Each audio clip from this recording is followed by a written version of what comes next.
बस्ती पहुंचे पूर्व मुख्यमंत्री अखिलेश यादव ने विपक्ष पर जमकर साधा निशाना। जी हां, बस्ती से आ रही है खबर। समाजवादी पार्टी के राष्ट्रीय अध्यक्ष व पूर्व मुख्यमंत्री अखिलेश यादव सोमवार को बस्ती जिले के जीआईसी ग्राउंड पहुंचे, जहां उन्होंने गठबंधन के प्रत्याशी राम प्रसाद चौधरी के पक्ष में जनसभा को संबोधित किया। अखिलेश ने कहा, ये 2024 का चुनाव बहुत अलग होता जा रहा है। जनता ने इस बार सारी सीमाएं तोड़ दी हैं। पूरे तरीके से इंडिया गठबंधन को समर्थन दिया जा रहा है। अभी मैं और राहुल गांधी प्रयागराज फूलपुर गए हुए थे, वहां भी लोगों का खूब समर्थन देखने को मिला। जैसे चुनाव बढ़ता जा रहा है, जनता का गुस्सा भाजपा के लिए बढ़ता जा रहा है।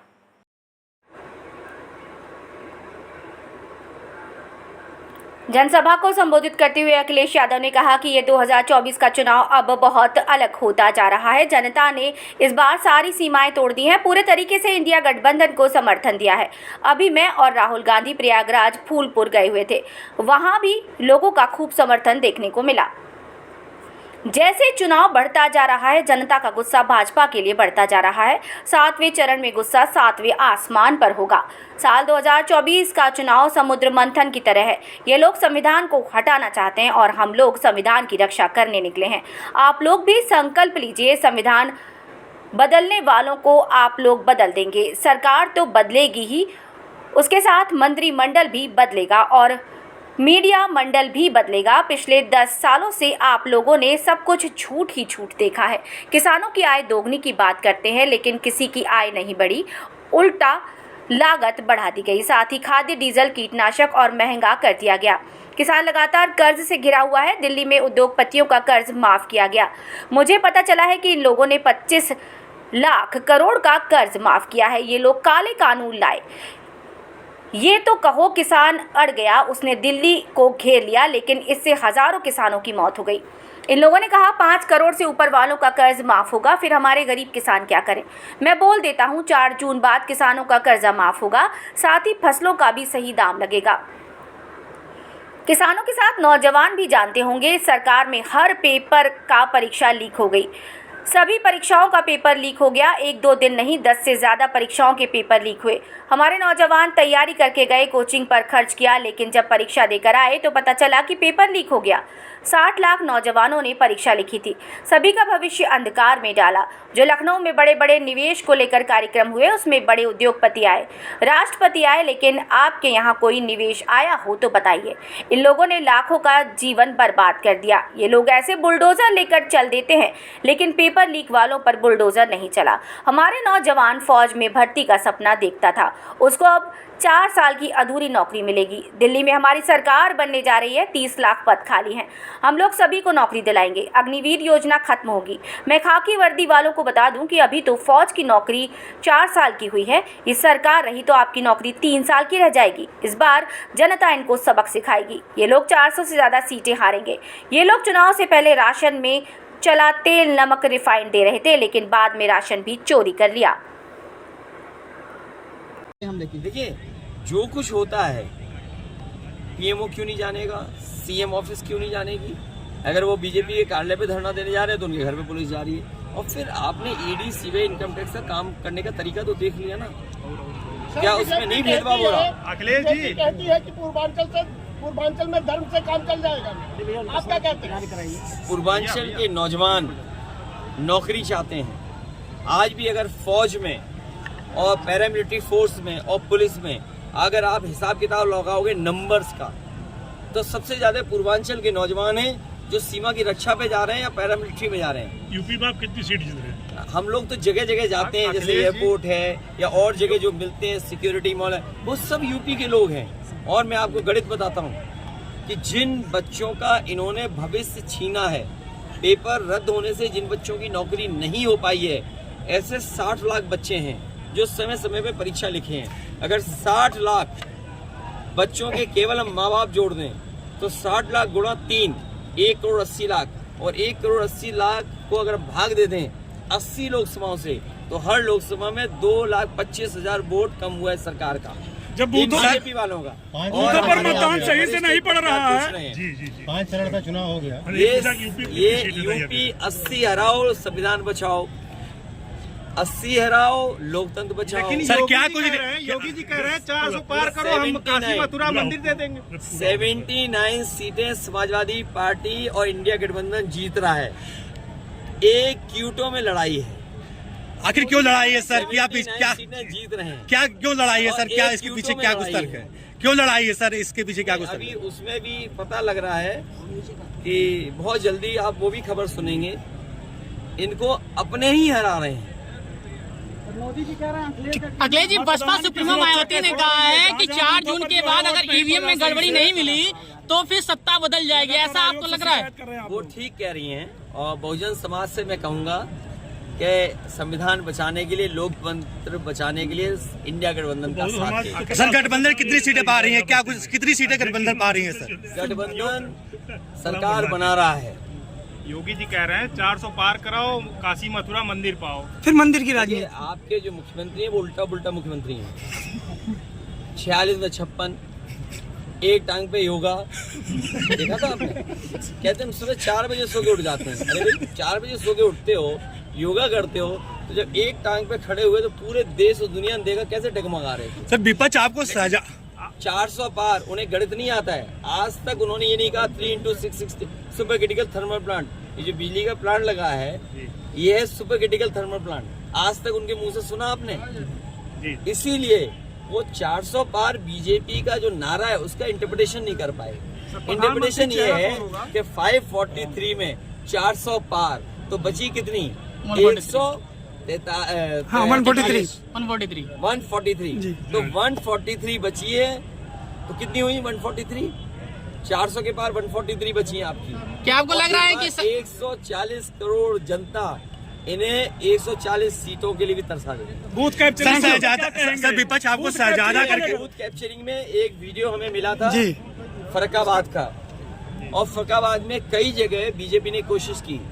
इनकी जो बूथ कमेटी है लूट कमेटी बनना चाहती है, लेकिन लूट कमेटी नहीं बन पाएगी।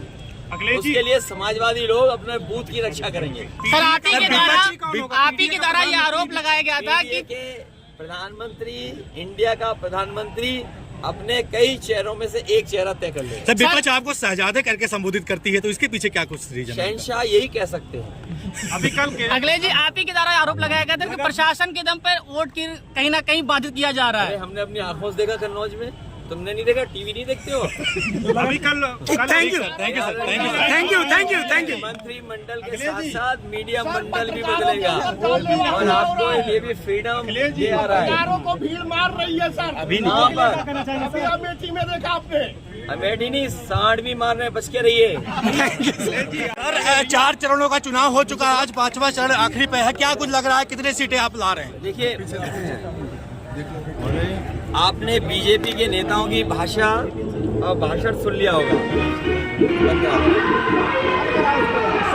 बंद करा दीजिए। बीजेपी के नेताओं के भाषण और भाषण में उनकी बातें आपने सुन ली होंगी। 4 चरण के बाद ही उनके भाषण की भाषा बदल गई। वही पुरानी कहानी सुना रहे हैं, वही घिसे पिटे डायलॉग सुना रहे हैं। ये इस बार जनता इनको सुनने के लिए तैयार नहीं है। जो 10 साल में दिल्ली की सरकार के जो कामकाज थे और उत्तर प्रदेश के 7 साल, तो लगभग 17 साल की सरकारों का हिसाब किताब देना है। जो मुख्यमंत्री हमेशा बुलडोजर लेकर के तैयार रहते हैं और अन्याय के लिए अपनी पुलिस प्रशासन को आगे कर देते हैं, उनकी हर परीक्षा का पेपर रद्द हुआ, पेपर लीक हुआ। और ये पेपर लीक हुए नहीं हैं, सरकार ने जानबूझ करके कराए जिससे नौकरी न देनी पड़ जाए। नौजवान पूरी ईमानदारी से इनके खिलाफ खड़ा दिखाई दे रहा है, और मैंने नौजवानों को हर सभा में कहा है कि आपके 10 साल नहीं खराब हुए हैं, आपका 1/3 जीवन इन्होंने खराब किया। तो नीचे करके बना अरे ठीक है ना, जब आइडिया आएगी तभी न किसान की आय दोगुनी हुई, न महंगाई को रोक पाए, और इलेक्टोरल बॉन्ड से इन्होंने जो पैसे की वसूली की उससे तो इनकी भ्रष्टाचार की पोल खुल गई। जो लोग दूसरों पे आरोप लगाते थे भ्रष्टाचार का, बताओ इलेक्टोरल बॉन्ड से इनके भ्रष्टाचार की पोल खुल गई कि नहीं खुल गई। और इसके साथ साथ जो आज बाजार में महंगाई है, इन इलेक्ट्रल बॉन्ड की वजह से भी है, जिससे आप 1000 करोड़ रुपए ले लोगे, 500 करोड़ रुपए ले लोगे, 400 करोड़ रुपए ले लोगे, वो बताओ दुगना मुनाफा कमाएंगे कि नहीं कमाएंगे।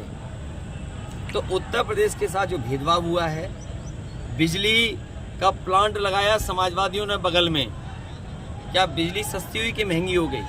मीटर लगा करके इन्होंने बिजली महंगी कर दी। और इस देश का और उत्तर प्रदेश का नौजवान अग्निवीर वाली व्यवस्था फौज की कभी स्वीकार नहीं कर सकता। जब भी सरकार में आएंगे, अग्निवीर व्यवस्था हमेशा हमेशा के लिए खत्म हो जाएगी। और 4 जून को हमारे आपके खुशियों के और सुनहरे दिन तो आ ही रहे हैं, लेकिन हमारे प्रेस के लिए भी फ्रीडम का दिन है वो।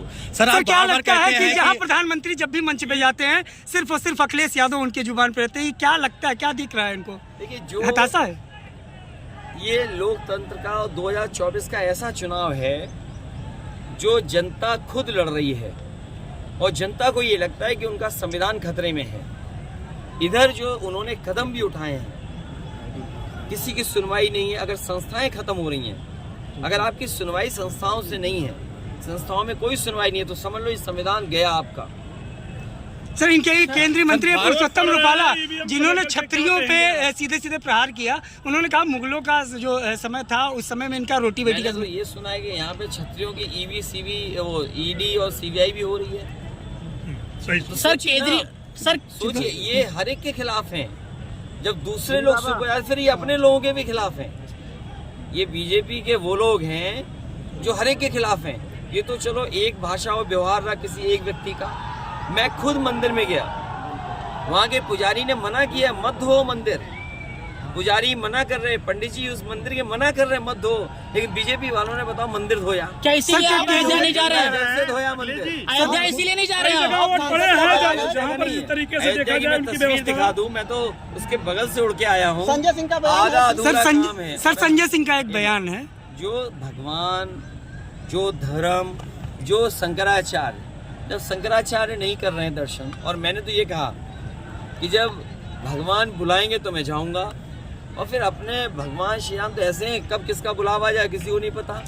सर संजय सिंह केजरीवाल का जो दावा है, बार-बार आप- केजरीवाल का जो दावा है वो 4 जून के बाद मुख्यमंत्री उत्तर प्रदेश के बदल जाएंगे, ऐसा आपको क्या लगता है? कोई नई बात नहीं है। आप सोचिए, मध्य प्रदेश में जिन मुख्यमंत्री की वजह से गिरीश मुझे सरकार उनकी बनी, उसी मुख्यमंत्री को हटा दिया, उसी मुख्यमंत्री को हटा दिया। वसुंधरा राजे राजस्थान में जो चेहरा थी मुख्यमंत्री के, जिसके से वोट मिला, उन्हें हटा दिया। और इस आपको सोचना चाहिए, पुलिस विभाग के लोग भी खड़े हैं, अधिकारी खड़े हैं। ये पहली सरकार है जिसने अपना चीफ सेक्रेटरी नहीं अपॉइंट कर पाया। न जाने कितने आईएएस अधिकारी बिना चीफ सेक्रेटरी बने रिटायर हो गए, और आज भी दुखी मन बैठे हैं उनके बैच के लोग। और अभी तक सरकार के पास परमानेंट डीजीपी नहीं है। तो सोचिए आप, जो अभी तक दूसरे से लड़ते थे वो अपनों से ही लड़ रहे हैं।